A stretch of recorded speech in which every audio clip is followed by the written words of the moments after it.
Hey, what's up, y'all? Welcome to another episode of the Bohemian Wellcast. My name is Boheme, and I'm the host and excited to welcome you. Today's episode is going to feature one of my dear friends, Felicia Perry.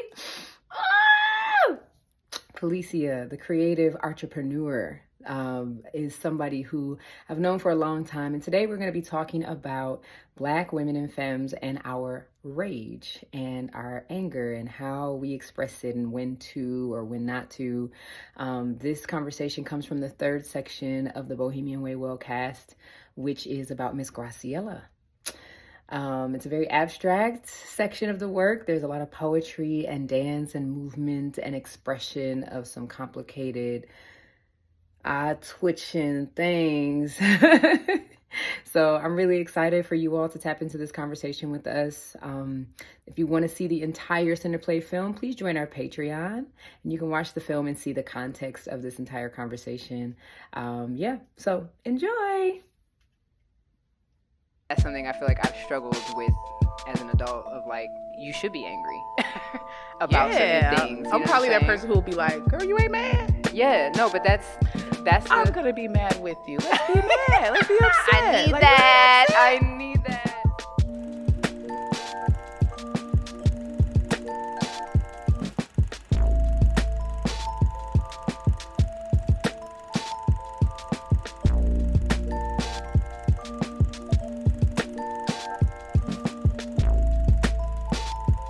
Hey, what's up, y'all? My name is Boheme. I am the artistic director and co-executive director of Bohemian Way. Welcome to the Bohemian Way Wellcast. I am joined today by my dear friend Felicia Perry. Today we are going to be talking about Black women, our anger, and our rage, to be specific, as it pertains to Miss Graciela, that is the third section of the short film Centerplay that we've been talking about all season. And yeah, you ready to jump into it? Let's do it. I guess I'm going to preface this conversation and say that like it's not an easy conversation to have. We've been kind of mulling about and talking about this topic, and it's just not an easy conversation to have. So come along the journey with us. So I want to start by asking you, what were you taught about your anger?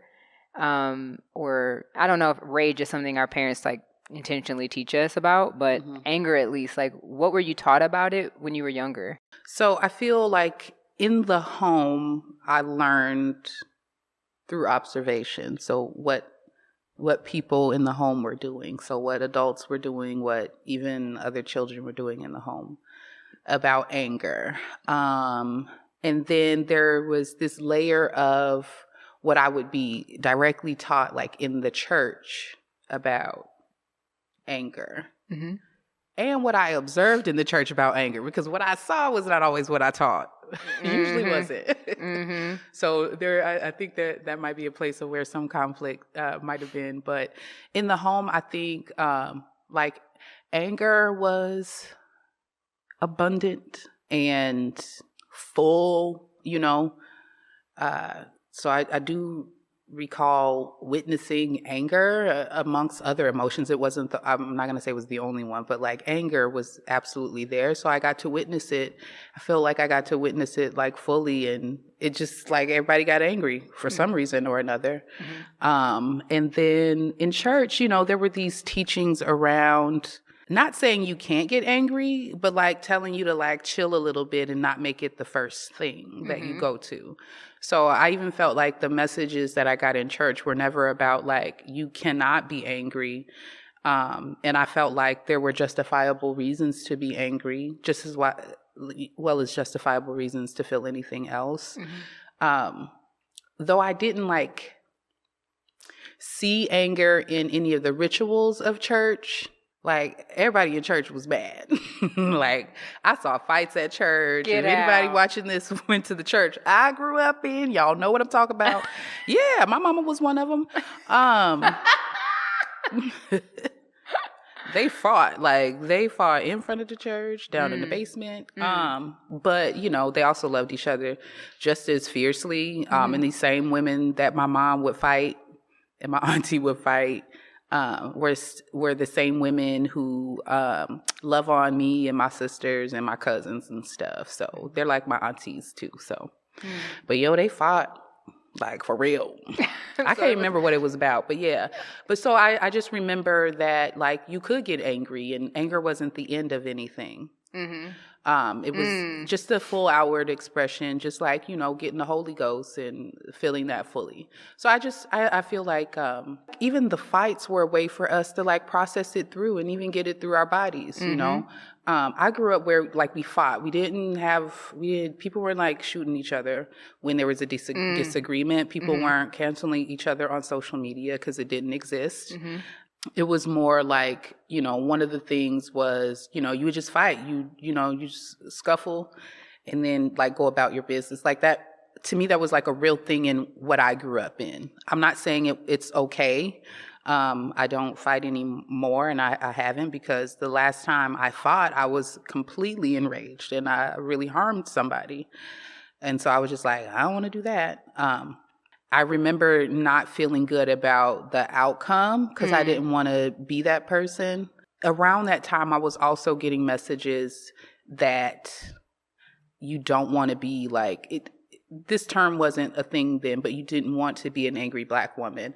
I was starting to be a lot more aware about how people would react to me, even when I wasn't angry, and how much being angry was projected on me by way of how people just perceived a person who looks like me in this body with this skin, when I would respond or not respond to things. So I started to be a lot more keenly aware around how my anger, or the perception of my anger, would make people like treat me, or the things that people would say to me. So I was like, I don't want to be that, because it wasn't desirable. And I wanted to be liked, particularly in that time, and accepted and all of that. So I was learning how to not be angry, or at least not show it in the ways that I remember that I should be able to. I thought I should be able to. So I think that's where a lot of the conflict started, Word. I feel like I was not particularly taught about my anger growing up. I feel like my parents didn't demonstrate anger.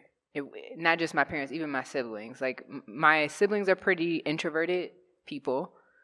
So like the household, me and my siblings had our own rooms. So if we got in trouble, we'd be sent to that space. We weren't allowed to lash out, like I grew up in a very Christian household. Like there was no, I hate you, Mom. Like I couldn't have those kind of outbursts, so there was a level of like dictation of like how far to express maybe what I was feeling.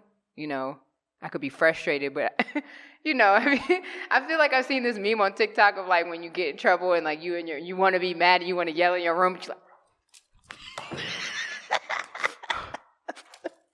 like real. It's like you can hear it without saying a sound. Like in my room, just like, you know what I mean? Your parents like, what you say? Right.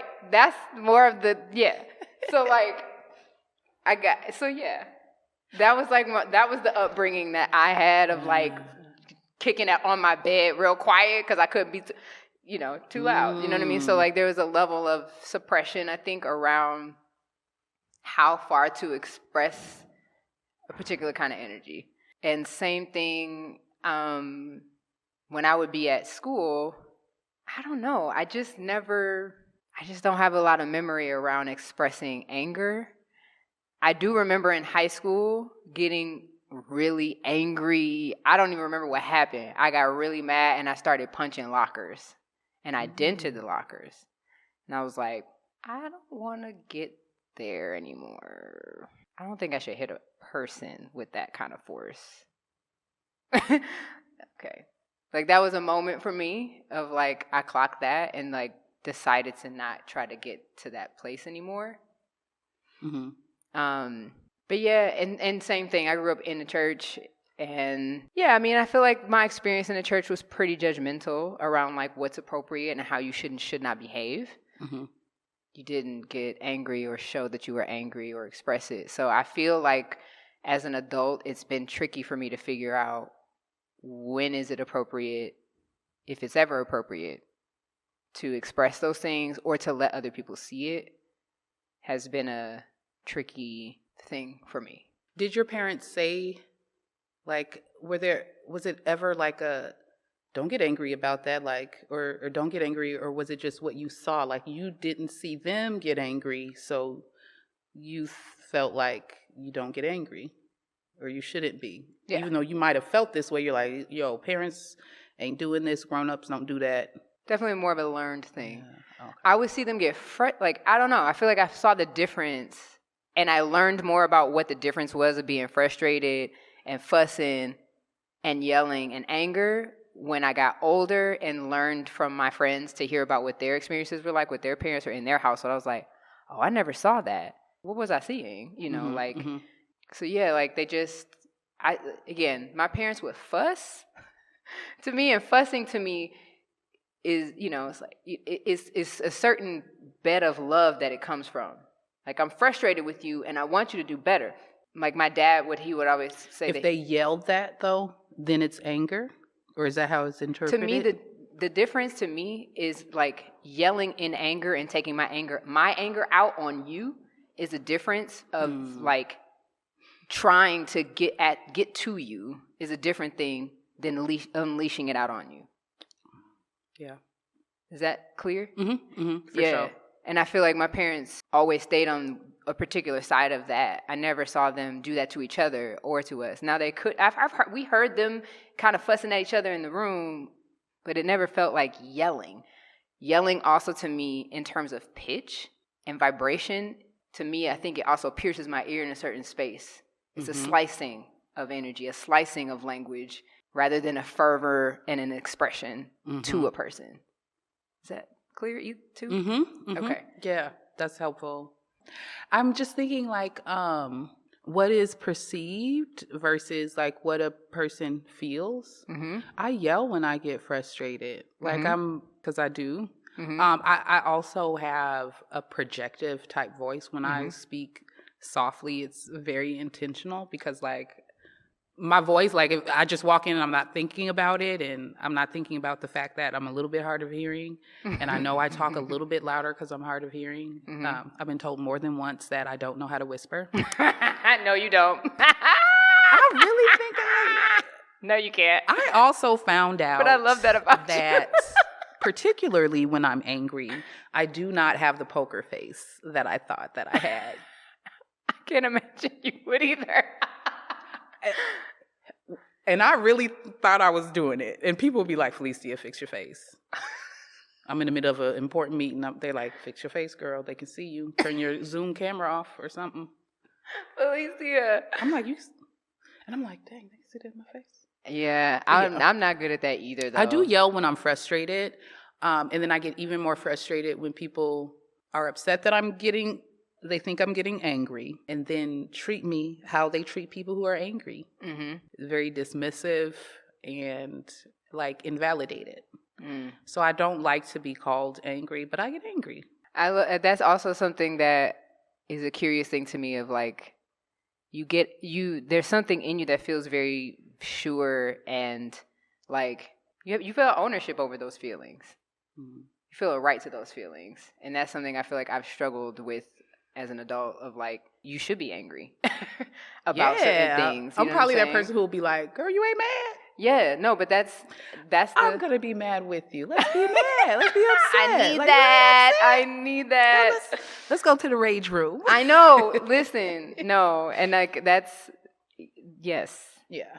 That is something I feel like I have struggled with, like owning anger as a part of my experience. And I had an experience over the summer where I had another friend that is probably the first person I've become angry in front of about something that was going on. And so she saw and heard me like raw and unhinged and angry. And I felt so weird after. I felt so like exposed and like was that too much? Like, I was angry. I had to express it. I had to get it out. You know what I'm saying? Like, I had to, but I just felt so uncomfortable that somebody saw that. You know what I mean? Yeah. And I am still trying to process that and get okay. Like, it's okay. I didn't say anything that wasn't true. I've never seen you angry. Like, I haven't. I've never seen you angry, even when you've talked about things that I feel like you should be angry about. Like, I just feel like I've never saw you angry. Mm-hmm. I feel like it's probably there somewhere. I just figured maybe you was doing something else, maybe some yoga or meditation, and you just weren't expressing it. Maybe you were writing it in your journal. I think, because I feel like you're the person who has like these tools. You're the type of artist that embodies, so you absolutely must get angry. So to me, it's interesting to hear you say that you have difficulty taking on the ownership. Why don't you want to own angry, I guess is... No, I want to. Oh. I want to. How does it feel? Yeah, I don't know. I feel like I want to ask you questions. Fair enough. Because, like, where is it going? Where are you doing with the energy? So that's why I've been making a conversation with you more. And that's why I've been talking about the rage room. And that's another question that I have on this list as I think about, the reason, this is a part of the reason why I made this particular piece, because I felt paralyzed by the angry black woman trope, which I'm sure many black women still, other than me, it's 2022. Mm-hmm. That trope is still following us, all of us, in every space, So mm-hmm. I felt really paralyzed around, but what do I do with it? Everybody has a really clear expectation of how we shouldn't be that and we shouldn't express it. So what do I do with it, though? Nobody has a suggestion. Yeah. I felt very like... Nobody wants to admit what they're doing with it. Maybe. I don't know. Oh, my gosh. Okay, so I have so many thoughts. Mm-hmm. So I watched, the clip. Mm-hmm. Are we talking about that? Yeah. Okay, so Graciela in this like choreo poem. Is that what it's called? That's what it is. It's like a choreo. Yes. Shout out to Sozaki Shange. Yes, that choreo poem. One of the things that she says a few times is, I might get the words wrong, is that okay. I'm thankful or I'm grateful for these walls.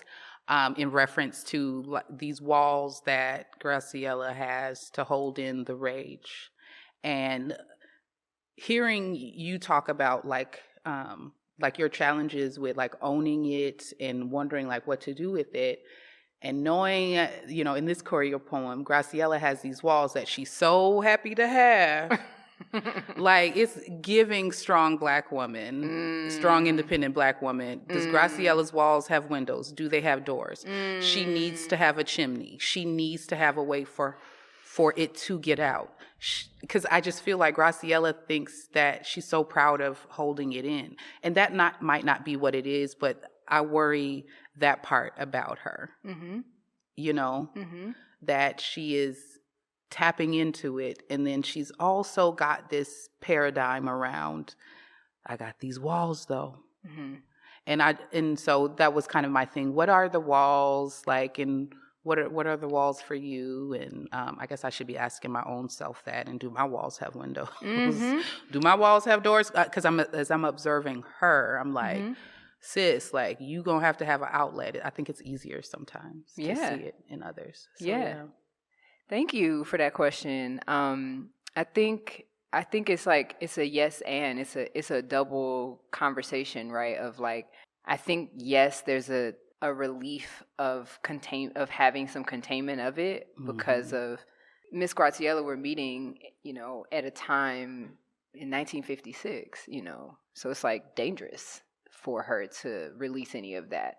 So she has a gratitude of that containment, but also it's a gratitude.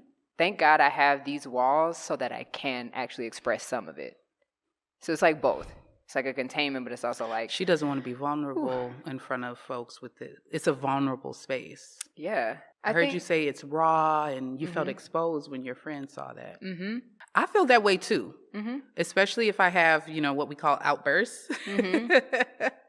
And then later on, you think about it, you're like, actually, I would have rather shown up differently. But I mean, but also I think they get my point.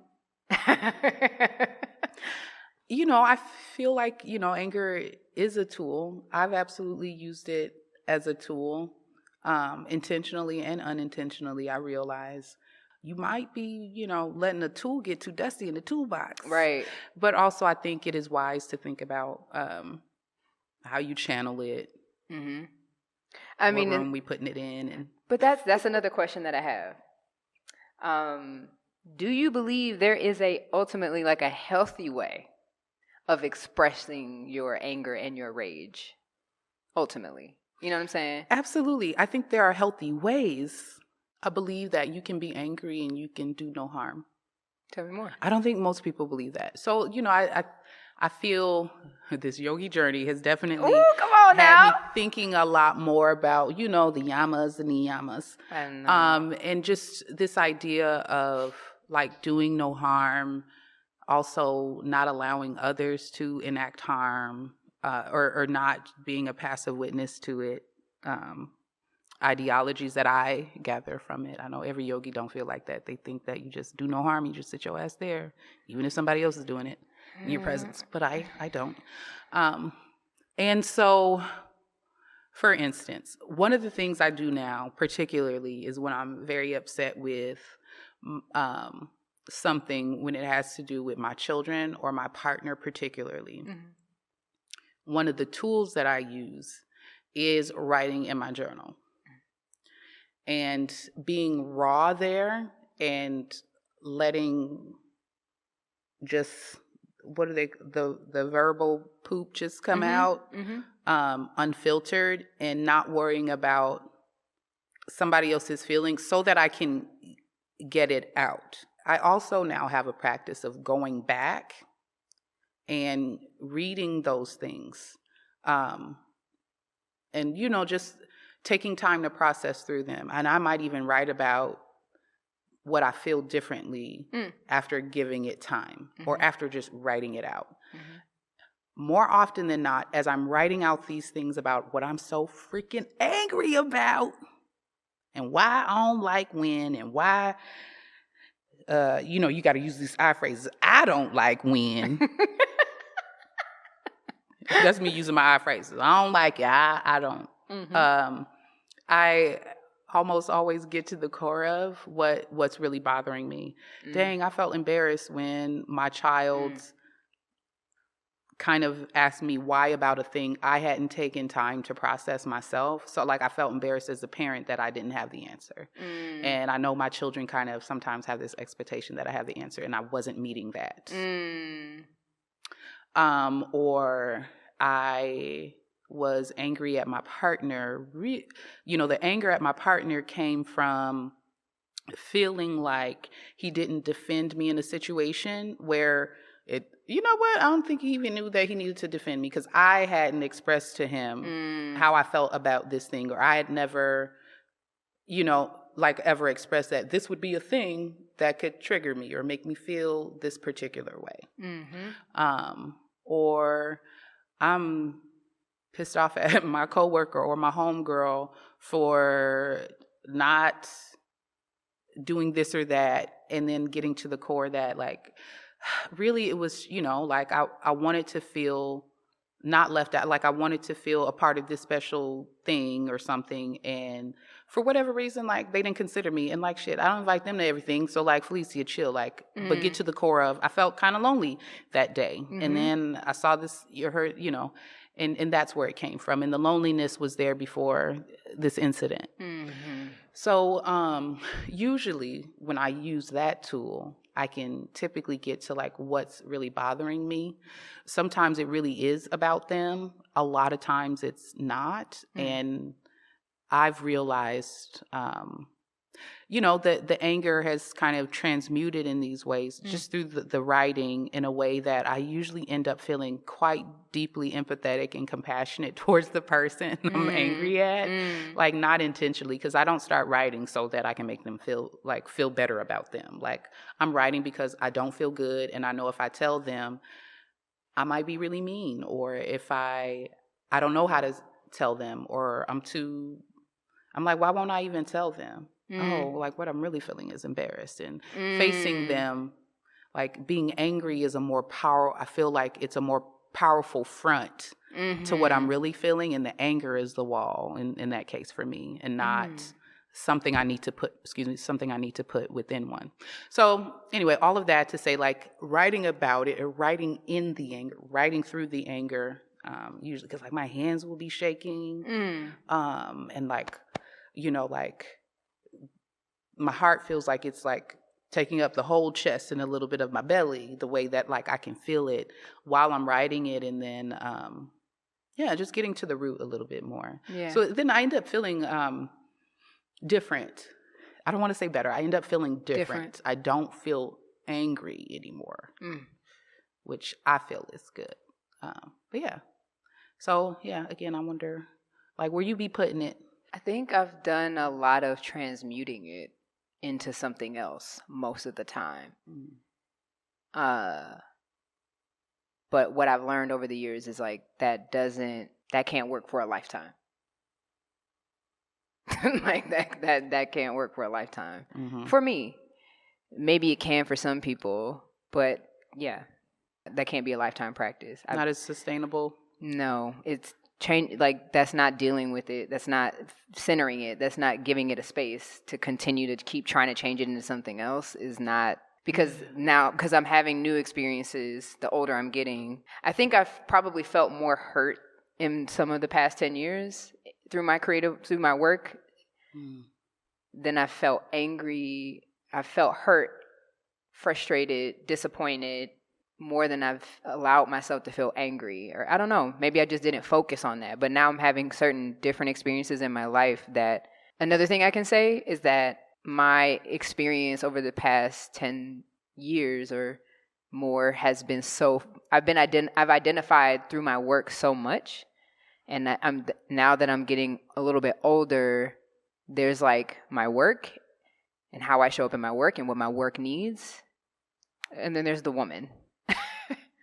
There's like a bigger space being created of like them not the same things. And so me as a woman is feeling angry about things in a way that's different than being mad about something with my work.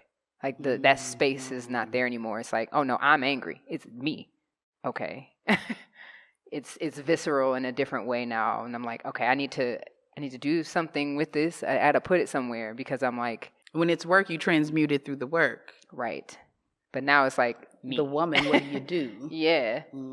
And so also another question that I had here that we've talked about a little bit was like, how do you define, we're talking about anger and rage, but there's a difference. There's a difference between the two. How do you define anger and how do you define rage? And one of the things, how I've learned or identified the difference is that anger to me feels like a result of things happening in my life right now. Rage to me is a byproduct of society and systemic issues. Rage is deeper and it's because I think we've talked about this before where I have felt rage in my body so intensely that when I look at the experiences I've been having in my life or, what just growing up or whatever, I'm like, I don't think that the things that have happened to me over the course of my life equal this boiling in the, not even in my blood, beyond my blood, the actual bone marrow in my bones is boiling right now. Like this is more than mine.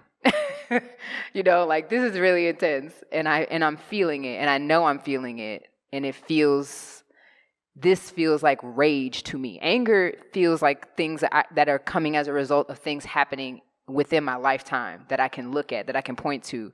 But rage to me feels so much deeper and oftentimes feels connected to my systemic issues that feel more than mine, that bubble up this sense of responsibility on top of it.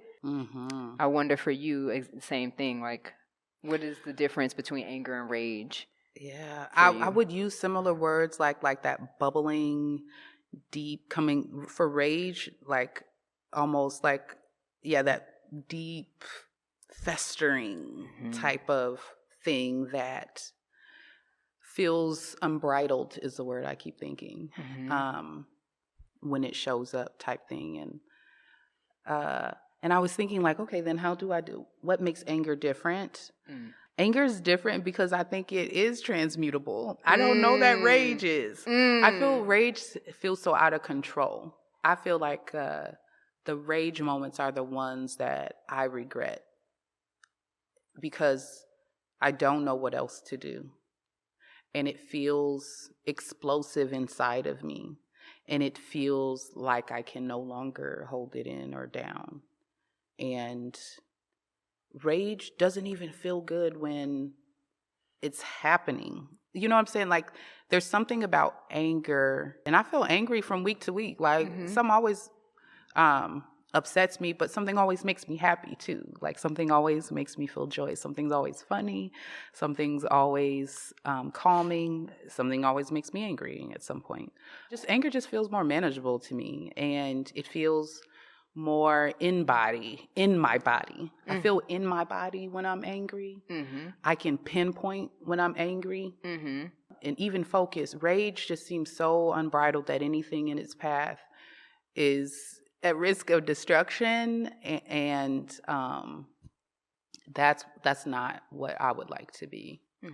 And so I think, perhaps that's why some of like those feelings I have about when I'm angry or there's rage feel a little bit different. I do feel entitled to anger. I mean, do I feel entitled to rage? Like, I don't have the same sort of pride in my voice about it, I guess. I'm not, like, I ain't found a way to tap into rage that feels good. Right. That's really interesting. It's really clear. It's really, it's a very curious thing of like, what pushes you there and how do we use it? Because like, I feel like we need to express it. Like, I feel like these things need to be expressed. I feel like the refusal or the like, gotta, like, this little piece about Graciela is really the tip of the iceberg for me. Like, a much larger series is going to come from this. Got to. That I don't want to be the only Black woman with hands on it. I want many other Black women to get to say something about rage or anger. Like, we need to. Where we gonna do that at? I don't know, but this is all on my mind. And still be able to be respected, and still be able to be loved. Can people promise us that? Like, can that still be promised? Who loves angry Black women? Black women don't love angry Black women. You are making me think about, did I tell you about that Audre Lorde piece I was reading that she wrote about the challenges of Black women being able to be angry together? Say more. Because that's hard, because somebody inevitably leaves or gets caught up. Yeah, well, we should read it together, honestly. Because she comments on, like, I need to read this. Yeah, she gets at the fact, man, it's hard for me to just give little tidbits of it because it sounds crazy. But I mean, just like the idea that, like, there's something in us. It's like very meta. It's like you see something in yourself in another Black woman in a way that you don't want to see that from yourself, so you don't want to see it from her. It's like this cyclical suppression situation. And it's also like, she also has a section where she talks about how it's easier to talk about your anger or your rage with a white person than it is to talk about it with another Black woman, because there's a level of separation, because you can't see, like, you're able to just speak about it. Yeah, Black women is hard to be objective. Yes, there's no reflection happening, so you just get to express. And I was like, oh. I was like, that's deep. Lord knows. Lord knows. I was like, yo, she ain't holding no pauses with speaking what she's speaking. But anyway, she really digs into that. She has so many layers of, like, the challenges of us with our mothers, and how, like, she talked about a Black woman that she knew that she was close with to a point. But then that woman's mother passed, and when her mother passed, she closed off from her because there was a level of, like, that her mom was the only one who could see her in a certain light. And when that relationship ended, she had no courage or space to try to be open in that way to another Black woman. So she just closed off permanently from it. There's a lot of layers. It's a lot of layers. Like, I'm really paraphrasing of, like, you know, who can love an angry Black woman? Like, she did this whole essay that, like, you know, yeah, we should read it. I forget the name of the specific one, but it's in Sister Outsider is a collection of essays, and it's in that text. But that's why we're having this conversation right now, because I want us to, our experiences have led us to see and experience anger and rage in very different ways. And I feel like all of those things stand to get in the way of our capacity to hear each other a lot of times. Not you and me. You know, we have a great friendship. Yeah, I'm like, did something happen, Fee? When was I not? I thought you were talking about us. And I was no, like, really? Not at all. No, we have a great relationship. I feel like there's much of a block with us. No, not at all. But I want other Black women to see this, you know, and find more space to have more conversations together. We've had conversations, I mean, where, like, I let you down. One time you let me know about a time I let you down and, like, you needed to take space for me at that time. You know, like, that's not about anger and rage, but... Yeah. Did you perceive that as anger? No. I'm just talking about, I'm talking a little bit more about the fact that we have intellectual and emotional conversations together. We do. And we hold uncomfortable space for each other. Yeah. I really love that about us. Yeah. A lot. I don't have that much at all. Mm-hmm. So I really value that about us. Me too. Yeah. Yeah. So I just want to illustrate that. Like, we don't see each other every day. Yeah, y'all need to get y'all friend like V. For real. Like Felicia. Like, so because people say this stuff like, I can't have, you know, small talk right? and all this stuff. And I'm like, that's all we do. Right. Like, you don't even know. Yeah. You don't even know. We just go down the rabbit hole together. You don't know the range. I know. Okay? You don't know the range. The range, 100%. You know, like, but it takes stamina. It takes stamina to, you know, but through our friendship, I have learned that I have a really high value for intellectual and emotional availability in my friendships, you know? Yeah. And that takes stamina. And it people does. who, you know. And authenticity, because, I think authenticity, because, like, if you can't pretend to want to be that or do that, if that makes sense. And it doesn't take away from anybody's intellect at all. There are very highly intelligent people that I admire that I don't know how to talk to, because, like, they just be talking about stuff that I'm like, you so smart. You don't want to talk a little bit more about the snow cap on the mountains and how it got there? Or I just read this sort of meme thing, text. It was text, and it was about small talk. I want to say Kenna posted it because if you know Kenna, like, I could tell this is what Kenna's mind, but, like, shout out Kenna Cotman. People who like, small talk is not people actually wanting to talk to you or something like that, or deep. It's very surface level. So people, like, they don't want to know how you're doing, or they don't really want to know about your day. They probably don't have capacity or, you know, to hear it anyway. But they want to make that little kind of connection. And then there's some of us who are just like, look, we just don't even have to connect at all.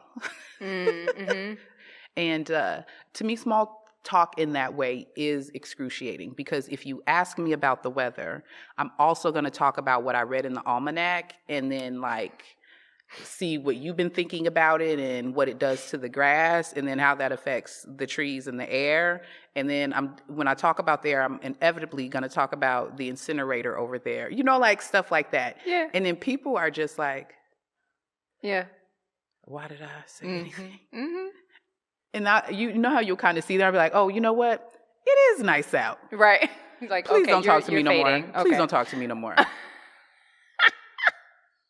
They'll be like, it's nice out. I'm like, yep, it's 32 degrees, not Celsius or Fahrenheit. I love you. I love you. Yeah. Oh, my goodness. What's the wind chill?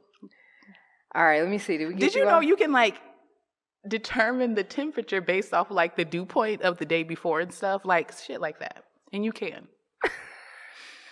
Anyway. Felicia, everybody.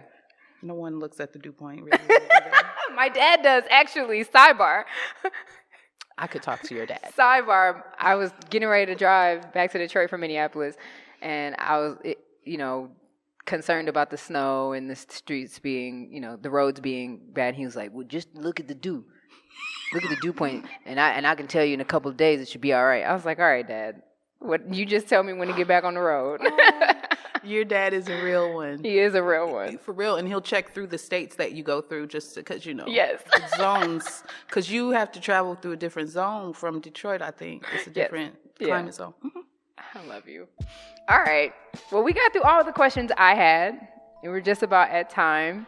Thank you so much for sitting with me. Thinking about the weather and lakes and stuff. We got to stop. We shouldn't even start at that one. Wrapping up the conversation about anger and rage and the weather. All right. Thank you, everybody. Thanks for tuning in to the Wellcast, the Bohemian Way Wellcast. We'll see you next time. Peace. Yay.